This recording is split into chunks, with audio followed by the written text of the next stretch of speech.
Bonjour à tous, c'est un plaisir pour moi de vous retrouver une nouvelle fois en vidéo. Alors aujourd'hui j'avais envie de vous poster un petit zoom. Ça fait un bon moment que je n'ai plus posté ce type de vidéo. Alors grosso modo, en quelques mots, les zooms c'est un moment où je partage en fait mes premières impressions sur des extraits de livres pour à l'issue savoir si je vais lire ou pas le roman en intégralité. Alors jusqu'à présent j'ai posté 4 zooms. Certains vous ont beaucoup plu et j'espère que celui-ci en fera partie. Alors aujourd'hui je souhaite zoomer sur Les Faucheurs sont les anges. C'est un livre qui me tente énormément depuis sa sortie en grand format aux éditions Bragelonne. Donc il est paru en 2012.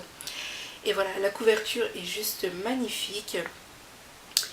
Elle dégage en fait un sentiment de tristesse, de solitude, et du coup voilà, ça suffisait en fait pour attiser ma curiosité et me donner envie de découvrir le roman. Je n'avais pas lu en fait jusqu'à présent la 4e de couverture, et puis à l'issue des 3 chapitres de l'extrait, j'ai lu la 4e de couverture et ça me réconforte en fait dans mon sentiment de vouloir lire le livre en intégralité. Alors on peut penser que 3 chapitres c'est trop court pour se forger une première impression, mais dans ce cas précis je vous détrompe parce que voilà, 3 chapitres m'ont permis de vouloir aller plus loin. En tout cas ça attise ma curiosité et j'ai envie d'aller plus loin, notamment parce que en fait la jeune fille ici s'appelle Temple. Elle n'a aucun souvenir de ce qui s'est passé avant la chute de son monde. Et du coup, j'ai envie de découvrir comment elle en est arrivée là et pourquoi, qu'est-ce qui s'est passé en fait dans cet univers, dans cette société. Alors durant les 3 chapitres, j'ai eu le loisir de découvrir une jeune fille, Temple, qui a quand même un fort caractère, une forte personnalité.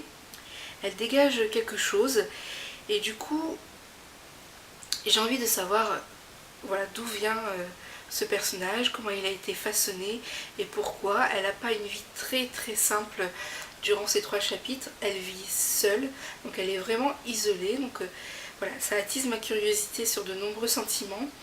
Et puis le thème me fait très envie. C'est un thème que j'affectionne beaucoup. Il est question de zombies. Donc du coup il y a 2 éléments en fait qui m'interpellent. Il y a le thème bien entendu, mais il y a aussi la condition de Temple.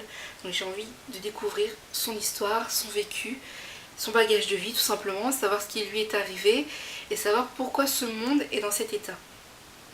Ensuite il y a la fin du 3e chapitre qui attise encore plus ma curiosité, c'est-à-dire qu'on découvre de nouveaux personnages. Et ces nouveaux personnages semblent aussi avoir du caractère, avoir du charisme. Et je pense que la confrontation des deux pourrait être intéressant à découvrir dans le récit. Alors voilà, il a tout pour me donner envie de poursuivre la lecture. J'ai très envie, en fait il me tarde de pouvoir lire le roman en intégralité. Il y a juste pour l'instant un petit bémol, donc je ne sais pas si c'est valable dans le roman également. Mais en tout cas dans cet extrait, donc la narration est à la 3e personne et en fait les dialogues sont mélangés aux descriptions.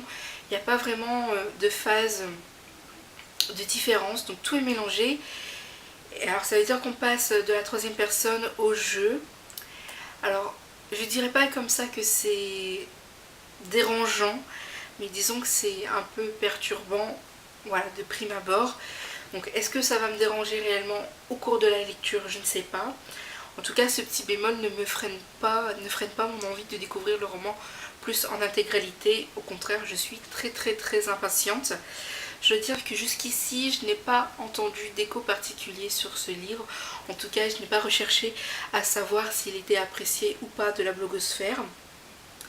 Mais d'après les petits extraits qui sont indiqués, les petites citations qui sont indiquées sur l'extrait, ça donne très envie.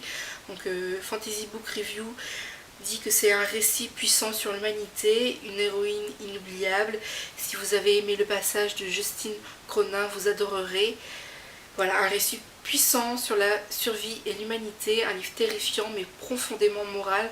Donc voilà, ce sont des choses qui me donnent envie de découvrir le livre en intégralité. Je suis assez sensible en ce qui concerne l'humanité, en ce qui concerne la survie, savoir les conditions, etc. Et puis le fait qu'il est question de zombies, voilà, c'est un thème que j'affectionne beaucoup. Je suis une grande fan de The Walking Dead. J'ai hâte de poursuivre la série télé, j'ai hâte de poursuivre la lecture des romans et puis de me mettre aussi au BD. Et en attendant, je suis vraiment voilà, partante de découvrir de nouveaux romans sur ce thème. Et puis j'ai envie de savoir en fait comment l'auteur a prévu d'aborder ce thème dans son roman, tout simplement. Et voilà, ça attise ma curiosité, j'ai vraiment hâte. Alors pour la question du zoom, est-ce que je vais lire le roman en intégralité? Oui, j'ai très envie de lire en intégralité pour toutes les raisons évoquées dans cette vidéo. Et puis cela sera chose faite d'ici peu de temps, puisque je pense que vous avez vu passer le roman dans une précédente vidéo. Alors je n'ai pas la version Brajlon, mais j'ai la version Pocket, donc Folio SF, qui est celle-ci. Donc il me tarde vraiment de la découvrir, donc vous aurez mon avis prochainement en ligne, d'ici quelques semaines je pense. Donc j'ai vraiment hâte de le découvrir. J'espère que mon petit zoom vous a plu. Et puis si vous en avez envie, n'hésitez pas à me laisser des commentaires. Si vous avez lu le livre, n'hésitez pas également à partager votre sentiment sans me spoiler bien entendu, puisque j'aimerais avoir le loisir de découvrir toutes les réponses à mes interrogations par moi-même. Et voilà, il est l'heure de se quitter. Je vous retrouve très vite avec de nouvelles vidéos et puis je vous souhaite de bonnes lectures, une très belle semaine. Ciao!